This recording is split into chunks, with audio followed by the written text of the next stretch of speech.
Vendetta is a truly surprising paper airplane. I just love this wing shape and that V of the two wings together. I don't think there's a plane quite like this one. And you can see that the layers are actually not the same on both sides of the plane. And you'll see why that is when we get to the folding sequence, which is totally different than anything you've ever folded before. I'm really, really proud of this design and excited to share it with you. And not only that, but it locks together in its three-dimensional shape, helping it to fly over 100 feet. So not only does it look awesome, but this is a plane that flies really well too. So let's see it in action, and then I'll teach you how to fold it. But first, let me show you something awesome. FoldableFlight.com has had a major update, and it is now the largest paper airplane database in the world. You can see that we have many amazing planes already, but the plan is to someday have hundreds of planes on the site. Even better is the fact that you can filter the search results by the type of plane you want to fold, its folding difficulty, and even the designer of the plane. As you can see, if I check this box, I see only the easy paper airplanes. And if I also check this box, you're looking at the easy paper airplanes designed by Kyle Boyer. Just click on a plane to learn how to fold it. With this update, FoldableFlight.com is now the premier destination for any paper airplane enthusiast, so head over there and check it out. 3, 2, 1, go!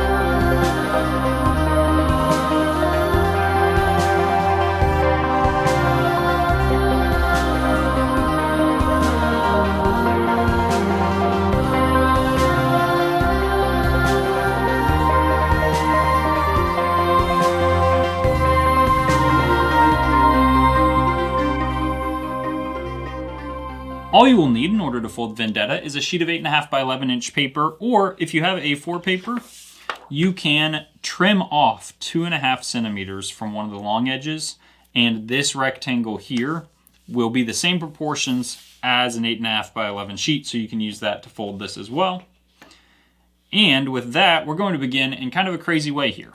We're going to fold the top edge to the left edge. Like this, make sure your crease goes right through that corner at the top.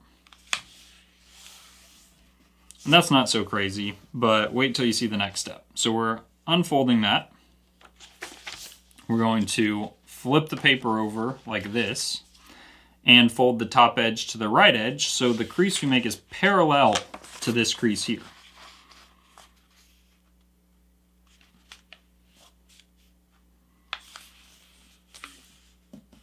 So it should look just like that.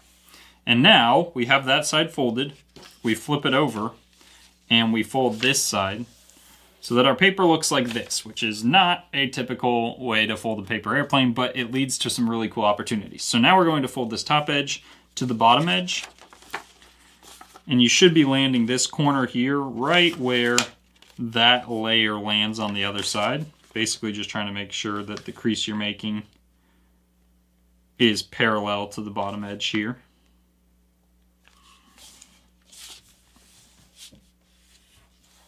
Okay, and then we'll also fold it in half this way, lining this corner up with this at the bottom.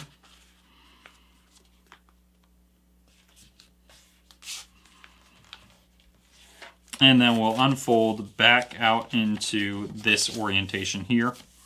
And now I want to fold right from this point. I'm landing this edge on this edge here. And I want that to go right to this point. And I'll open that up and actually fold in just like that. And I'll do the same thing on the other side. So I'm folding to this point down here.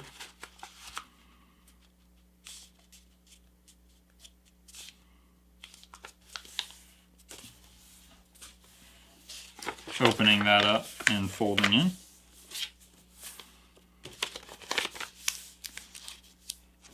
And now we can use, we've got this longer of the two creases here. We can use that to fold our plane back in half like this.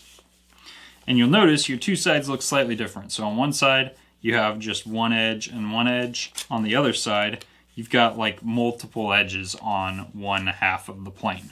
And that is going to be the bottom side of your plane. So we're going to be looking at this side for now. Fold it in half, like that.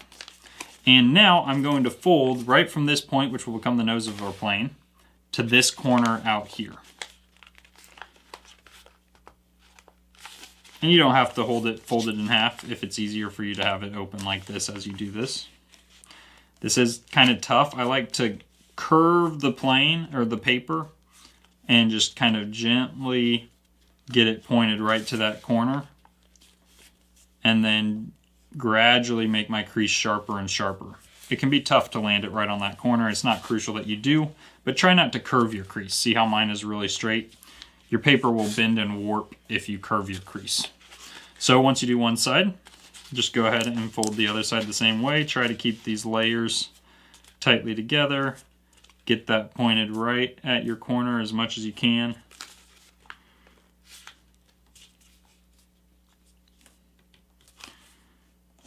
And see, my crease is getting a little wobbly on this side, but that's okay.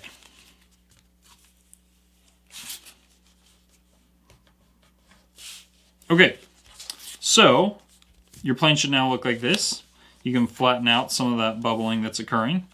And we want to basically tuck this layer here behind that edge. So I just hold that tight and wrap this right around that edge, just like that.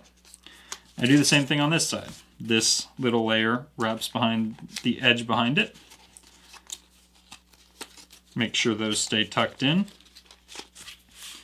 And now we're going to fold the plane back in half and fold our wings. So the way we fold our wings is we're starting a little above the nose of the plane here. I would say, well, let me just make the wing crease and I'll show you exactly what I did. I think that's the easiest way.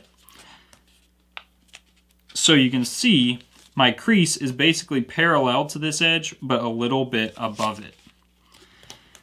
And once you do one side, you fold the other side to match, but it doesn't help to leave the first wing down.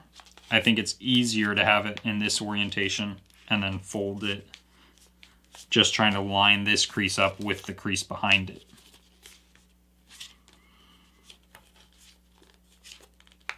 Just like that. And then kind of orient it like this and bend this back and forth a little bit. And now we can lock it together. And notice the two sides here are not symmetrical. We're looking for the side that we can reach all the way into that pocket. Here, it kind of catches. We have multiple layers on this side, whereas we have fewer on this side. And basically, I'm folding this as far as it will go to the point where this crease here intersects my back edge. So I'm just folding that over like this. I know it's a little hard to see that. And then I tuck these layers behind. And this point right here is where my wing crease intersects the back edge. So you'll notice now that I fold it over, that locks together. Okay, and now we are going to crease right from these corners straight forward, parallel to our center crease.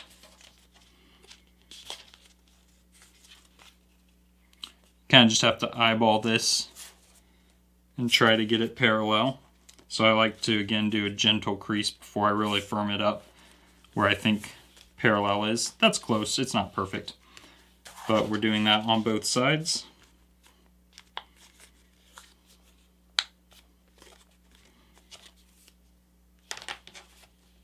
If you want to match your two sides, that can often help. Though I will say the asymmetry in the plane makes matching the wings actually quite difficult. But so now your plane should look like this, and we are almost done. All we have to do are folding some nice big fins. So these fins, I would say this point doesn't quite go all the way to there. But again, the crease we're making, we want to be parallel to this crease and to our center crease. So it'll be something like this. So the back edge of mine is about an inch, maybe a little bigger than an inch. And then once I do one side, I'm folding the other side to match. And there you go. So now it's just about setting the wing angles of the plane. I like the center section to angle up just slightly, these outer sections to angle down just slightly, and then the fins to point straight to the ground. And with that, thank you so much for watching, and good luck flying your plane. Thank you so much to all of our patrons for supporting this channel and making videos like this one possible. If you join the Foldable Fleet, you'll get to watch each of our monthly live streams, and you can become the pilot of your favorite paper airplane. Your name will appear beside it when I thank each of our patrons like this at the end of each of our videos. So head over to patreon.com/foldableflight and join the Foldable Fleet today.